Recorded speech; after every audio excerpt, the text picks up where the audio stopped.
I can't begin to imagine what it's going to be like. These guys are going to be hanging on for dear life, just trying to keep the power to the ground. Looks like Tristan Tiki in car 27, which is a Group 2 Camaro, just heading back into to pit lane, so we'll have to keep an eye on that and see maybe what the problem is Towards the end of there. this race, you might start seeing the guys with a bit more experience using that dry line to their advantage. So absolutely, and as we both know, Andrew, driving around here day to day, there are some places you just don't get offline. So hopefully most of them would have found that by now, and they'll keep their heads screwed on and not take too many risks. We saw at the 101, there was a few cars into the wall coming out the Southern Loop, just getting offline and into those marbles. Probably not the Ford Mustang this weekend.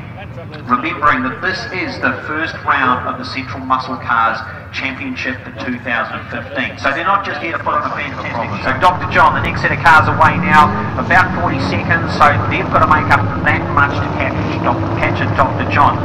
Talking to the Central Muscle Cars last night, I think from memory, you're going to see Dean Perkins and the Paul Kelly about a minute 30.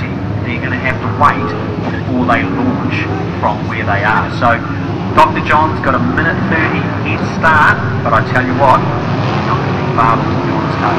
yeah, it'll be the win. As we were saying before, it's a little bit more confident and so much more frustrating to catch the cars that is front on his job. So yeah, it's usually like scary. I think if I can see those boys in the back somewhere all the way to the front,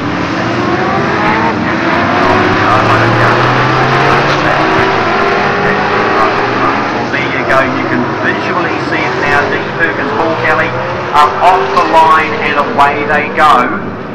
And there's Dr. John, just trundling out of coming up to the bridge there, coming out of the hairpin. So there you go, folks, you'll be able to visually see how quickly some of these back markers will catch these front cars. I saw Angus Fogg getting a fantastic start there beside Keith Kasolke, so Angus isn't holding back. As I say, he contacted the tyres yesterday and had to do some repairs to the steering in the front of that car last night. He's all ready to go. Having a little bit of a sliding moment down there. See some smoke coming out of one car there, just going into the east out the back there. I'm not too sure. Hopefully it's nothing too major. Looks like all the cars are making their way through here, no problem so far. Glenn Sink looks like he's going quite slow, he's just coming into the carousel. He's in the black and gold Mustang, so maybe Glenn's got a bit of a problem. He's keeping out of the way there.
So the opportunities for passing here at Highlands, there's quite a few, Andrew, but you know, I think a lot of these guys, he's nearly quickest on track, so yeah, it's pretty good. Actually, we've got Dean Perkins faster. 158, that's still pretty quick. He's impressive. That's the first place car, and you'll see across the start-finish line now, and then just coming around, running 3 laps gone so far, deep down the inside of Andrew Turner. Andrew doing the right thing, getting out of the way of the whole foggy slower car, and he's out of it. The first time he's had a real good run at the Pontiac, he's had a few engine trouble going down the front straight here, but that's how quick this and away the car went, and did well to climb back through the field. Yeah, it's impressive. He was very quick in practice as well. Straight up, great for him to get some miles back in the car. So we'll talk to the car owner down there later on, see if we can release a little bit more information. But at this stage, just some very, very early talks going on. Your race leader coming over gentle down into 200 metres in that lap. So he's got another few to go. Yeah, Calvin's done a great job out in front there. He's keeping it nice and straight. He's no wheels been going on that corner, no sideways action, driving it straight, and then driving it straight, and just to eliminate mistakes.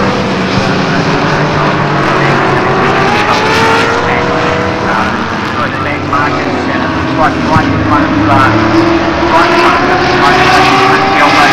second, yep, he is in the, so a few laps to go. What have we got, 4 laps to go in this race? Long way to go still, so just having a little bit of trouble getting traction down around that corner, very flat through there, so you've got to be quite gentle on the throttle.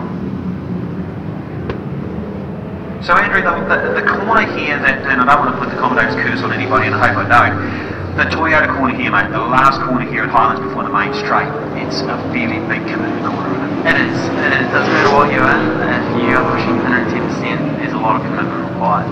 I actually really enjoy the corner. It's a great corner. It's involved a few elements of the track, you know. You've got to get close to it if you want to be fast, and yeah, it certainly makes the track one that you've got to really commit around. The last corner, especially when you're letting it into the last corner, you just got to man up and just keep praying, but just keep your head on it, and yeah, it's been quite hard today. I think we're slots on the track when it's wet, you actually slide off of it, as I've noticed before, so you just very, very careful. So a lot of the cars just tiptoeing around that corner at the moment. I certainly know, talking to some of the people that get out from there, we're launched down here by the cow sign, and by the time you get that first corner, you're doing about 170k, so definitely a corner you want to get right in any sort of vehicle. Maybe back to Kenny by the time you manage to floor and play on the back of the race leader at the moment. He is hanging it out quite nicely around this museum corner here. Every lap he's completely sideways out of there, so keep an eye on him when he comes around next time. He's put on a good show for everybody. Absolutely, the big white Commodore, the Bathurst Special number 48. He had a reasonably good run yesterday, got caught by some of those faster cars and just couldn't hold on for Steve Skulls being, bit of contact there. Yeah, I think he might be just a little Steve out on the grass there. No, he's back, managed to get himself back. Start well by being very slippery. Ladies and gentlemen, as predicted, there we go, Dean Perkins, third position. There's your race leader. Oh, the big Mustang lunges down. Goodness. That was quite hopeful, but it was worth a go. Dean Perkins is going to be on there bumping very, very shortly. Quite nicely. Angus still struggling to get past some of these other cars, so not making as much inroads to Paul Kelly. So he's getting closer and closer, and Angus right behind Angus now. So those boys have got a lot of work to do in the next couple of laps if they want to get up onto those top positions. Absolutely, we're going to take boys around the lakeside corner at the moment.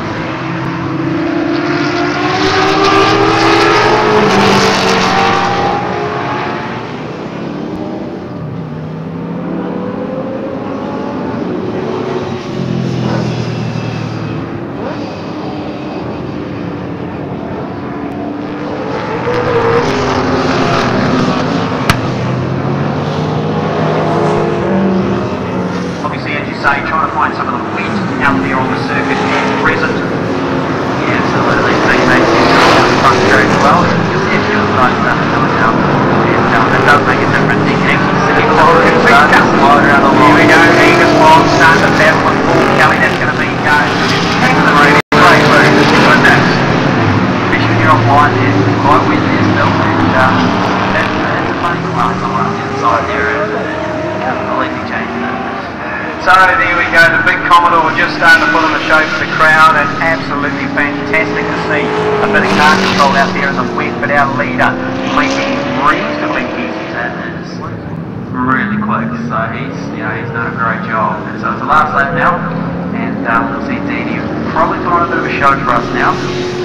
Yeah, well, if he can hold it all together, he's just gone past Dr. John coming over the top. There we go.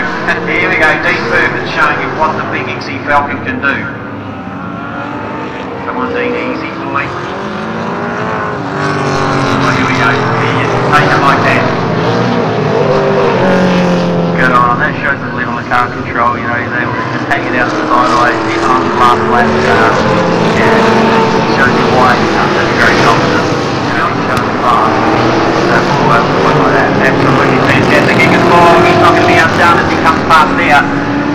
So it looks like that was going to be a fairly great out there in same place.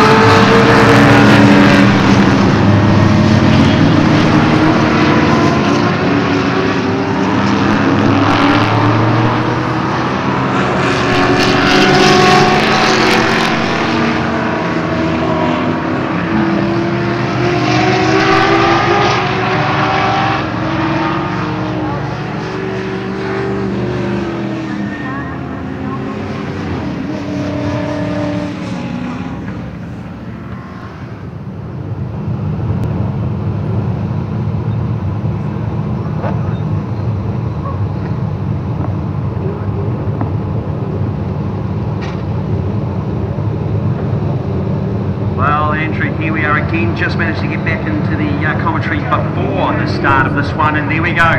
Again, Dr. John off and running, 40 seconds before the next lot of cars take off. In second position in the Group 2 cars at the moment. There we go, the next lot of cars off and running. Interesting to see if the race plays out the same as in the wet. I think you might see a different line up, and towards the end there's the dry conditions make a huge difference. It's great to see a bit of dry track now. It's going to make some really good racing. Yeah, absolutely, mate. I mean, nobody knew what times these guys would do in the wet. They never ran in the wet yesterday, so now they're running on the dry. They've got a fairly good idea what the qualifying times were. It'll be interesting to see. They got close to that last race when the dry line came out.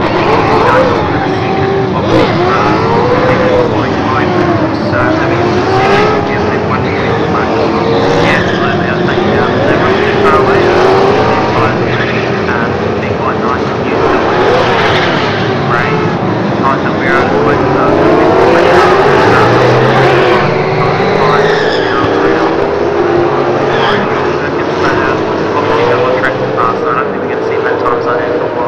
Absolutely, and there they go away. The two John coming around reversing in front of the museum here, and the boys disappearing into the southern loop there. Exciting race, couple of last laps. A few of the cars a little bit slow to get out of the pit lane there. A couple of the Australians having a go of it. Sounds out planning to get out of here right start of this race. Yeah, it's good to see them make it back out. I'm not sure what his fault was earlier. Couldn't get close enough to something to be going to the lead.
coming through the S's. Australian Touring Car Championship winner, just reflects away, just gets, oh no he doesn't. I thought he was going to get right out of the way, but he just managed to close the door. I think the Headman might get a bit of a run up the straight this time. Away he goes.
Highlands at the moment is around about 33 degrees, so not as hot as it was yesterday, but obviously with that rain coming down this morning and dampening everything down, cooling the whole lot down. Oh, we've got a spinner down on there. One of the Australians in the big Monaro hasn't managed to get the carousel just right, enters the track safely again.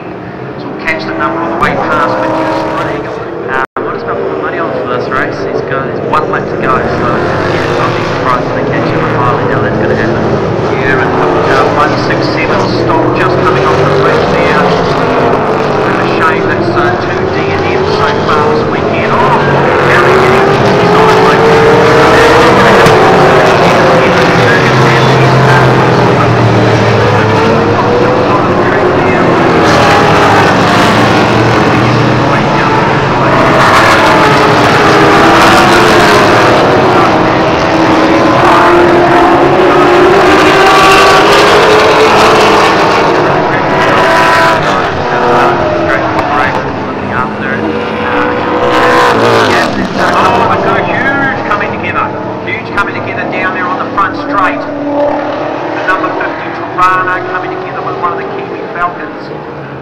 74.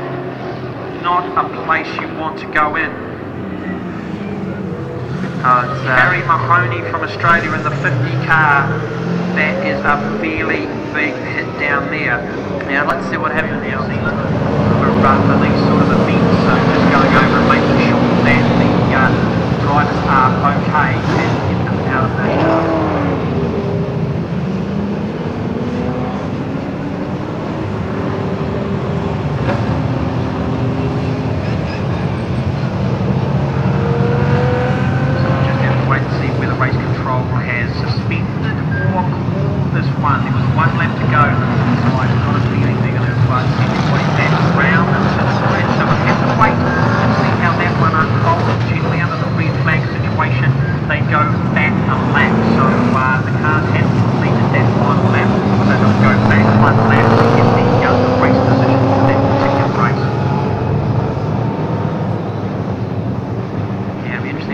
Plays out. It's you know, if they do end up restarting the race, Calvin won't be so impressed about that, having such a big lead at the towards with 1 lap to go. So we'll just wait and see what happens. First of all, more importantly, we'll make sure everyone's out of the cars over by the wall there and everyone's okay.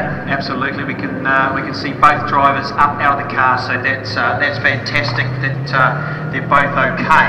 Yeah, it's a credit to the safety of you know, the cars these days, even though they are an old car from you know, years back, but the modern day safety is still definitely implicated in these cars. You know, they've got nice safe seats, and you know, the biggest one these days is the harness device. So I'm not too sure if those two drivers were around yet.